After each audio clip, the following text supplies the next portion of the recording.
I wish I could say that my parents' death had meaning, that they died for a good reason. But they didn't. I was only 11 years old at the time. A drunk man, racing home to catch his wife cheating, blindsided them on a turn. My parents didn't die heroes. They didn't die for a grand purpose. They died because someone took them from me too early. This was the first time I felt real, raw grief. The memory of when I was told, the moment it happened, is snapshot in my mind like a burn that never heals. The way my gut sank like the dip of a monstrous roller coaster. The pit left as my child self realized the permanent nature of it. I can even still feel the tingles in my fingers as the shock set in. The words played in real time, but my body felt slowed. Breathing became manual as my vision tilted over and over. I was not emotionally ready for this. I was barely emotionally handling school, so then being taken so callously left me empty for longer than I'd like to admit. After their passing, my grandparents moved into my parents' home with me. They packed up their lives and tried to pick up where my parents left off. 4 years they tried to connect with me, but I was emotionally unstable. I resented them for trying to take their place. Their love hurt me in ways they couldn't win. They tried to coddle me during and after the funeral. For 4 years they tried to break down my walls, but the walls I built held strong. I sank myself into the last connection I felt I had with them. Games. My father was a software engineer, so he spent a lot of time on the computer, and to my mother's dismay, he dragged me into the digital world early on. I couldn't get the hang of using a mouse and keyboard. I think my hands were too small at the time, so he bought me a console. We would huddle around the TV and play all the best co-op games he could find. While snooping for presents one Christmas, I even found a stack of games magazines, red marker circles around games that specifically mentioned local co-op. This is how he always managed to find the perfect game for us every time. I skimmed over this in the moment, having not found the presents they hid so well. But looking back, my heart breaks knowing how much care he put into this hobby of ours. However, there were times I'd catch him playing games on his own.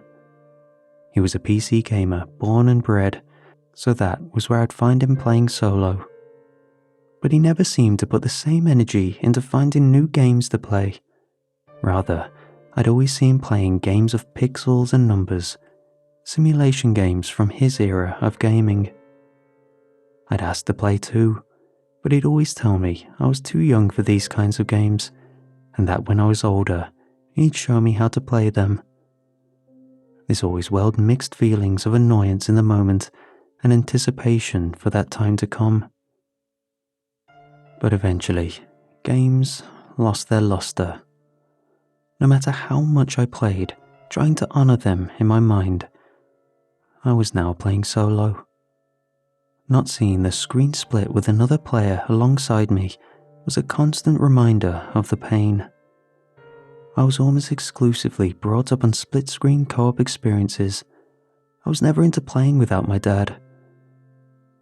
But that's when it hit me. My father would play solo, but he'd play those weird pixelated simulation games. So I had it in my head that to enjoy those types of games would make me the adult I idolized him as. But I didn't know where to start. He never talked about them, saving that for a time that would never come. His computer was locked behind a password that was forever lost, so I had to find these games myself. I took to the best resource I knew of to solve the greatest mysteries on Earth: Google. I put in buzzwords of what I could remember, Simulation games, indie, single player, old, and press search. These words were not very specific, so it yielded a wide variety of stuff, and after hours of scouring each page, I found a forum post about a game someone had made. Even though it was made in recent times, the screenshots they used to advertise it had that retro style I was looking for. But it wasn't just how it looked. Something else drew me to this game, above all the others that had a similar vibe. Its name: Family Simulator. It boasted an extensive game system that you had to manage to keep up an ideal family, something I wouldn't have gone for, opting to lean towards shooters. But it was this dichotomy that made me take the plunge. The instructions were fairly simple for my first time not just popping in a disc. It ran through an EXE file that did all the decisions for me. As the green bar filled, a sudden wave of emotions overcame me. My father had always kept me from these kinds of games, always thinking I'd prefer the modern titles he kept up with. So this really felt like a chance to connect with him, post-mortem, no matter how little it was. I launched the game. Initially, I was met with a black screen, and then a studio logo screen. An image of a heart came up, alongside the words, Famco. Most likely the game creator trying to get their name out there. Nothing flashy or significant, but charming for something probably made by one person. The title screen faded, followed by a basic text box. A little line flickering, beckoning me to start writing. The question was simple. Tell me about your life. I thought for a moment. I had been asked this a lot, by counselors, my grandparents, and kids that never cared about me before they heard the news. A gesture I dismissed at face value with a blunt, I'm fine. They should have known the answer, so I felt insulted each time I was asked. After a while, my grandparents were withdrawn about asking this, seemingly respecting my decision of maintaining distance. And yet, for some reason, that frustrated me too. But looking back, I'd never truly thought about the answer above a simple no, much less answered it honestly. I'd kept all of this inside, and it finally bubbled up to a point, the straw that broke the camel's back. I started typing. All the frustration, sadness, envy, jealousy, all of it was being shoved into this game. Time blurred while I hashed out my rant. I was putting my soul into this answer for the first time ever. It felt silly, even in the moment, knowing I was going at it into some indie game of pixels and text. I didn't know why I was giving this game so much information about myself, but it felt good to get these feelings out somewhere where I knew I couldn't be judged. I could just say my piece and not hear hollow rhetoric about hope and healing. And it felt good. The black box, a silent listener that I needed. Something that wouldn't pity me, but would just listen. I hadn't even gotten into the game and I was exhausted. I had typed out everything I missed about my parents, how I dearly missed the meals my mother would make, my father taking me out to a field just to throw a ball around, how he'd show me neat tricks that would have me belly laughing, the way he would get up 5 hours before any of us to tell us that he woke up early, only to go back to bed a few minutes after informing us. I missed staring at the watch I gifted my mother, with my dad's help of course, that my mother adored when we went out for special occasions, the way they treated me, how much I loved them, how much I missed loving them. Every single minute detail was handed over. The game accepted the information with a satisfying ding sound, and I was sent to another menu. This time, character creation. Now, I've never been the creative sort, so I blatantly just made myself. I named myself Alex, set brown hair and brown eyes, a simple white t-shirt and jeans. I was also prompted with adding personal details like my birthday, number of friends, and my likes and dislikes. What I didn't expect was the choice of a family. It wasn't as in-depth as the character creation itself, only a couple of presets. Preset 1 was a woman with red hair, a simple crop top and some shorts, the man not too dissimilar from my own outfit. Preset 2 was, they looked like my parents. It sounds crazy, but it just felt like them. The models were just a mashup of simple pixels, but they carried so many of their characteristics I grew to recognize in them.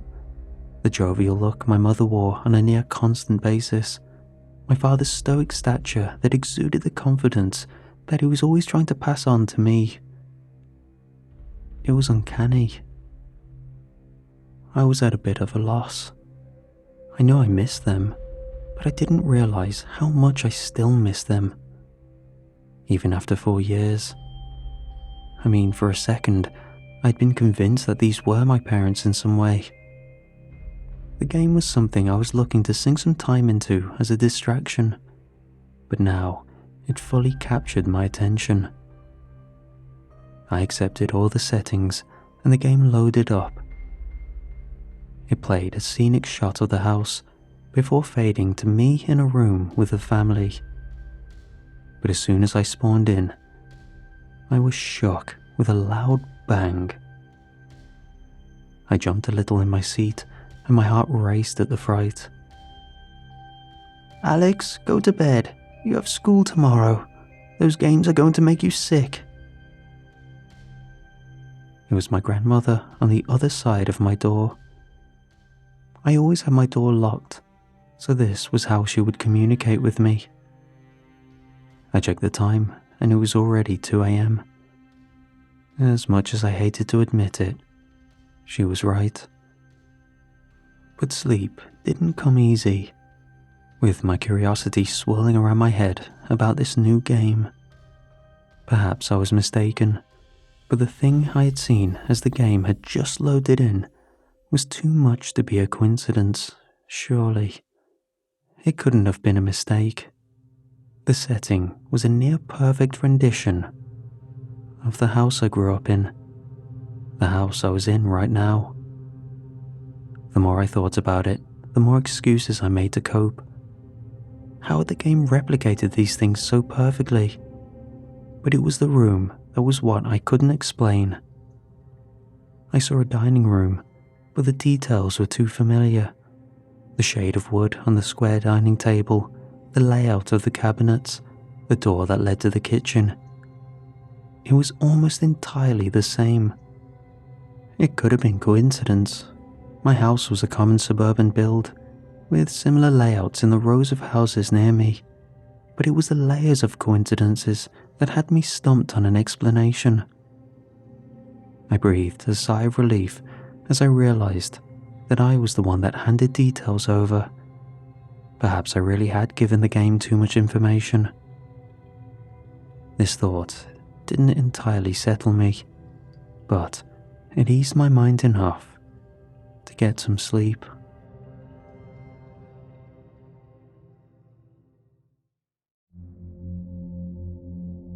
I rose out of bed with a heavy groan. I looked over at my clock and bolted awake, seeing that I missed my first alarm. I quickly got up and rushed my morning routine. As I boarded the bus, I prepared mentally for another grueling day of education. School was meant to be an escape. At least that's what I was told. A place where you kick back with your friends and get into little adventures, all while building your future. For me though, that couldn't be further from the truth. I was an outcast, no small fault of my own, and I refused to socialize. I couldn't. When I started high school, it was not long after the incident. My only thought was, if only I could speak to them one last time. This floated in my head as my peers attempted to make conversation with me. By the time I realized I'd made myself a loner, the cliques were formed and I was labeled as a quiet, weird kid. A prime target for harassment. Arriving at class, I was reminded of the grim reality I was facing, the thing I dreaded for a week. Group assignments. I attempted to weasel myself into a group, but of course, Jonathan and his buddies ensured that I would achieve no such thing. The truth was that Jonathan was just as insecure as I was, but the difference was that he projected his much louder than anyone else, and I was the conduit for his emotional baggage. The teacher saw me alone and exclaimed that whoever had no group would take a test instead. He spoke like he was talking to the class, but it was obviously just about me. I sat in the corner of the classroom, away from everyone else. But instead of getting on with the test, I started to dwell on the game again. I could easily chalk everything down to coincidence. But what if it wasn't? Could I speak with them again? The notion was absurd. Thinking my parents were somehow in that game was an impossibility. But with so much unresolved, there was an irrational part of me that wanted to believe it was true. I bombed the test with how distracted I was, and school couldn't end any sooner. But I knew it wasn't over yet. Jonathan had a knack for finding blind spots from authority. Somehow, he'd always catch me alone, despite my best attempts at staying within eyeshot of people. Though this sometimes didn't even help when other kids would just turn a blind eye to his outbursts. The only constant was me. A slap here, a slap there. I'd learned to ignore them, but in my already emotional state, I ran, crying. When I got home, my eyes had already run dry. As I entered through the front door, my grandmother greeted me. "How was school today, honey?" she soothed. Despite her soft tone, the sadness quickly turned to frustration. I shrugged her off with a blunt, "It's fine," and I ran past her. Rushing past the kitchen, a glint caught my eye. A watch? I didn't have time to check. I needed to get back on the game. I slammed my door shut and latched the bolt. I booted up the game and was loaded in. It was me, in my own house, with my parents, and it was everything I'd always wanted. My pixelated character walked over to my mother, and as I got close to her, a black square appeared. Press enter to interact. "How was school today, honey?" popped up, followed by a box I could type in. This question again. I'd grown to hate this question. The people I'd asked this never seemed to actually care about my well-being, more so just going through the motions of conversation. But I felt safe opening up in this game. The disconnect helped me disassociate from judgment before, so I wanted to try it again, even if to just vent privately. This is where the game became my escape. Another reality where everything was as it was always meant to be. Jonathan keeps bullying me. The kids in class despise me, and I can't even muster up the effort to stand up for myself. Because in all honesty, it's the path I chose. I miss you, Mom. I wish you were here to guide me, to comfort me. As soon as I sent the message, she instantly responded. "I see, sweetie. Mom is here for you. Your father and I missed you so dearly," the NPC responded. I felt warm. Those were the words that I had been craving, a craving that my grandparents, no matter their efforts, could never satisfy.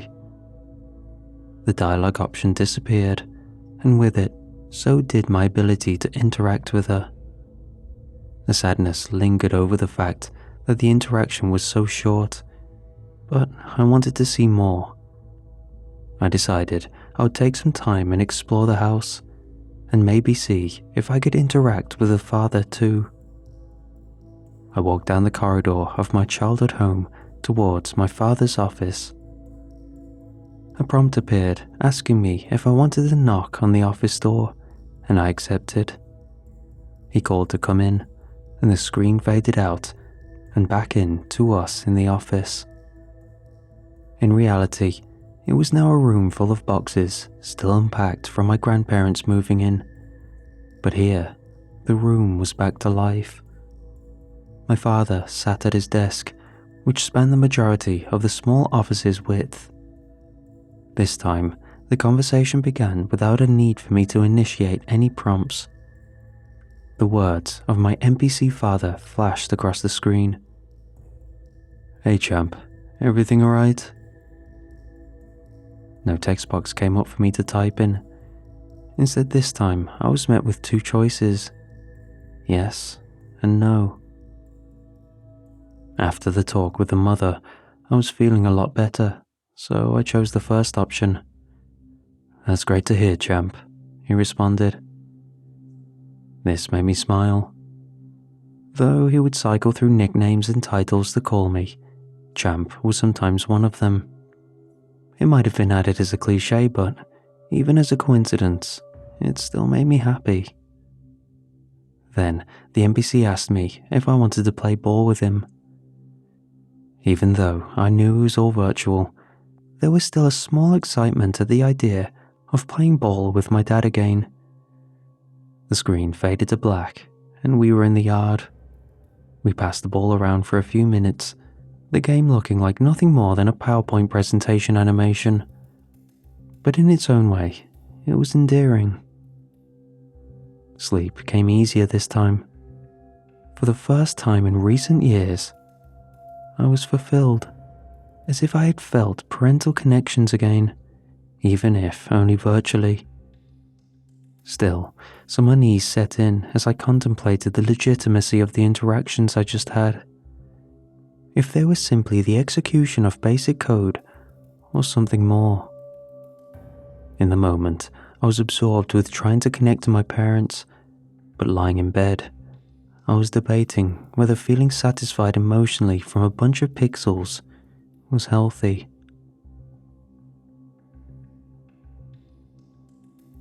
The next morning, as I rushed through the house to catch the bus, I noticed my father's office door was slightly ajar. I'm not a superstitious person, but that room was not in use by my grandparents or myself. It was, for all intents and purposes, a storage room. I gently pushed the door open, and the first thing I noticed was that the boxes had been rearranged, as if whoever had moved them needed space for something. Then I saw it. A ball laying in the middle of the room. The moved boxes could be explained away, but the ball being there made my head spin with questions. It looked uncanny to the one I'd just seen in the game, not identical, but too close to be written off. The call from downstairs had me pull away from the scene. I was already running late, and the bus wouldn't wait forever. I gave the room one more look before leaving, the snapshot replaying in my head the whole day at school. Another arduous day of school. More isolation, more pointless assignments, more Jonathan. Getting home couldn't come any faster. When I got home, I tried going straight to my room, but was stopped. My grandmother deliberately placed herself in the way of the stairs, making sure I couldn't get past without hearing what she wanted to say first. "Alex, we're worried about you. We thought giving you space to heal would help, but every day you've just shut yourself in your room. I know you miss them. We miss them too." My grandfather stepped around the corner and joined us side. He wasn't on his feet much in his age, having waited for my grandmother to start as he joined. "How can you know how I feel? You're not my parents," I yelled back, my emotional bottle bubbling. To my surprise, this didn't elicit anger from my grandparents. Rather, their faces turned soft. "Look at us. We're old. You don't think our parents are gone too? But you're forgetting something. They were your parents, sure. However, they were our kids, our daughter and son-in-law. We loved them, and every day we hurt without them too," my grandmother soothed. "We raised them good, and we can raise you good. You just have to let us in," my grandfather added. I soaked in what they said, but I closed it off. It wasn't the same. It would never be the same. So, with my eyes welling, I just ran to my room and locked myself in. After sulking on my bed, I was left with silence.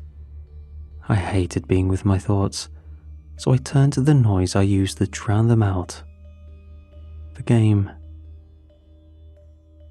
It loaded in, and I was back with my family. My mother greeted me, and I welcomed this much better than how I felt cornered earlier. However, instead of a conversation, she simply told me to wait where I was. So my character sat at the table. My father came in and said some comments about work, something he'd always do, regardless of if I understood what he was talking about or not. But I didn't mind. It was always nice to hear him talk. Soon, my mother came back in.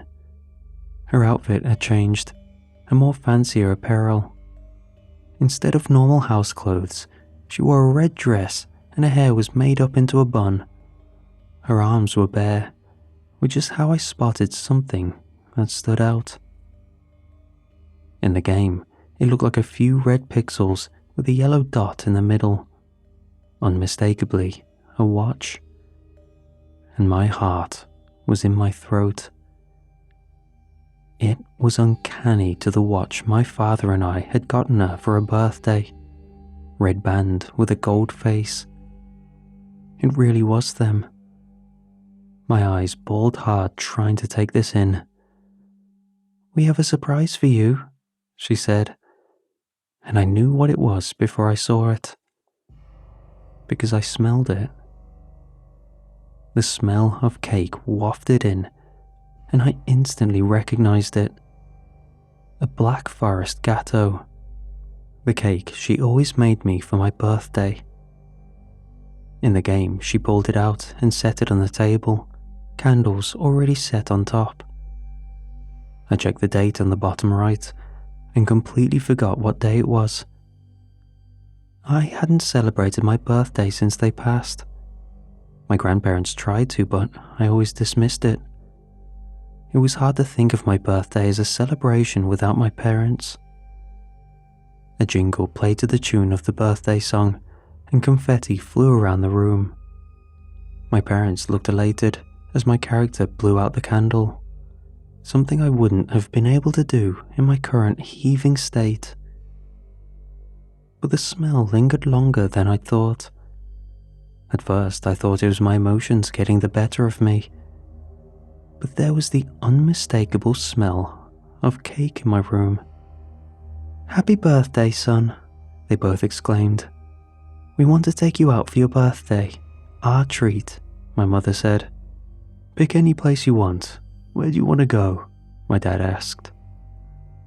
A text box appeared, prompting me to type in an answer. I contemplated the answer. My first thought was KFC. I know it's cheap junk food, but for some reason, it was a bit of a family tradition, though it might have been an indicator of our financial status. But I thought about it more, deeper than what the game was asking me. where did I truly want to go? Well, the answer would be to be with my parents. So I typed in the place that everyone had told me where they went. Heaven. That's a wonderful choice, son, they exclaimed. Grab your things, son. Let's go there, my dad said. Then the screen faded to black, then crashed. My heart raced. No, no, no, no, no, I muttered to myself ad nauseum. I slapped the side of my monitor, knowing damn well it wouldn't do a thing. I was so close. My heart was set on the idea that I'd somehow see them again. But in the silence, I started to think about it. What if this was something they were telling me? The last thing they were telling me? That like the game, to get to where I needed to go, something had to end. Life. Life is what needs to end to get to heaven, the place I wanted to be with them. I looked around my room, then remembered something. When they passed, I snuck into my dad's office and took his old letter opener, a trinket he'd show off to me to open mail. He sometimes let me use it myself, which my mother didn't approve of. It was too sharp for a child to be playing with. But as I slid it out of my drawer, hidden away from my grandparents, I looked at it. Would it get the job done? I put it down. This was ridiculous. I tried to talk myself out of it, but each rationality was answered with retorts. I was unhappy. I had no friends. I had no family. I was alone. So why not join them? Even if it didn't work, it would put me out of my misery. I stared at the blade, deep in thought, and was ripped out of it with a loud bang.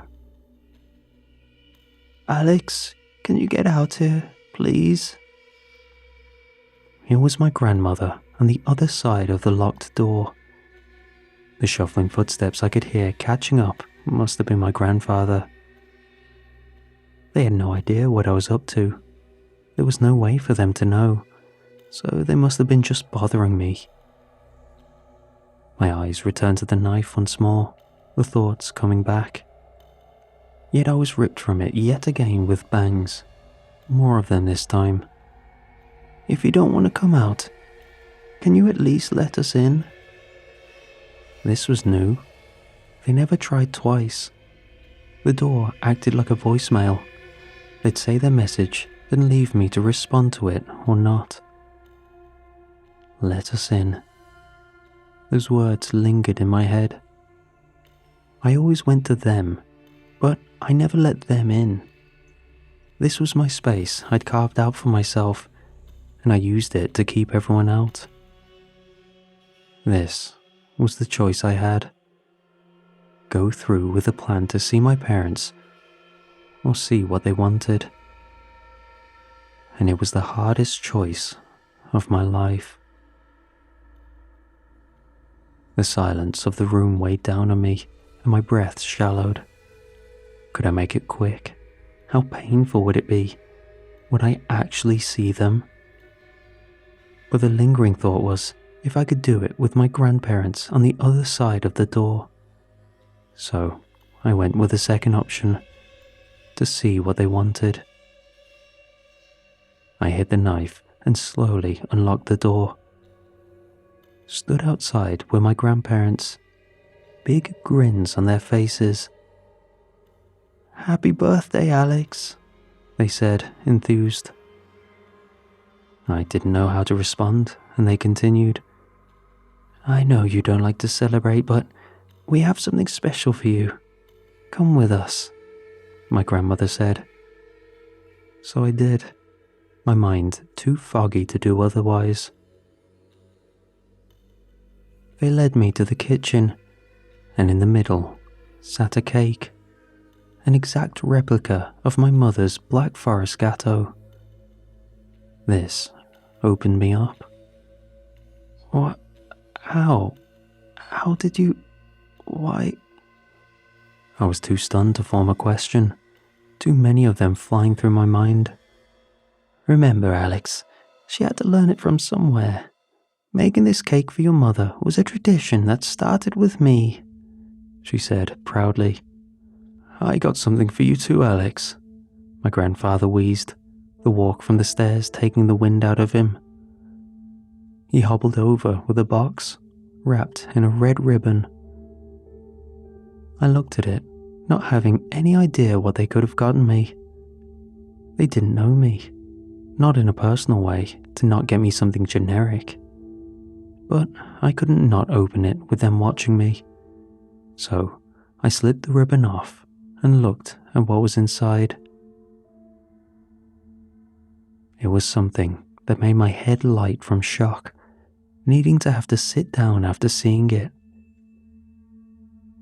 It was a watch with a red strap and a gold face. My mother's watch. Is this... I started, not having the energy to finish asking. Yes, after the investigation, the police held onto it for evidence. It took a while to get it back, but when I did, I had it restored to give you on a special occasion, my grandfather answered. I have something else too, my grandfather added. He pulled his arm from behind his back and pulled out the ball I'd seen in the office, like the one my dad used to have when he played with me. I've been practicing some tricks in the old office. Bet you didn't notice. I'm not as good as your old man, but he showed me some of the basics, he smugly announced. He twirled it around and tried to catch it as it span, but it caught his knuckle at a funny angle and bounced wildly away, almost hitting the cake. My grandmother's friendly demeanor dropped as she shot him the dirtiest look at almost ruining the cake, which made me do something I thought I'd lost the ability to do. I laughed. It poured out of me, years of pain leaking as joy took its place. Here they were. They were not my parents, nor could they be. However, they knew that and loved me all the same. They were never trying to replace them. They were just picking up where they left off. And I realized that I didn't have to be alone. And from then on, I always let them in.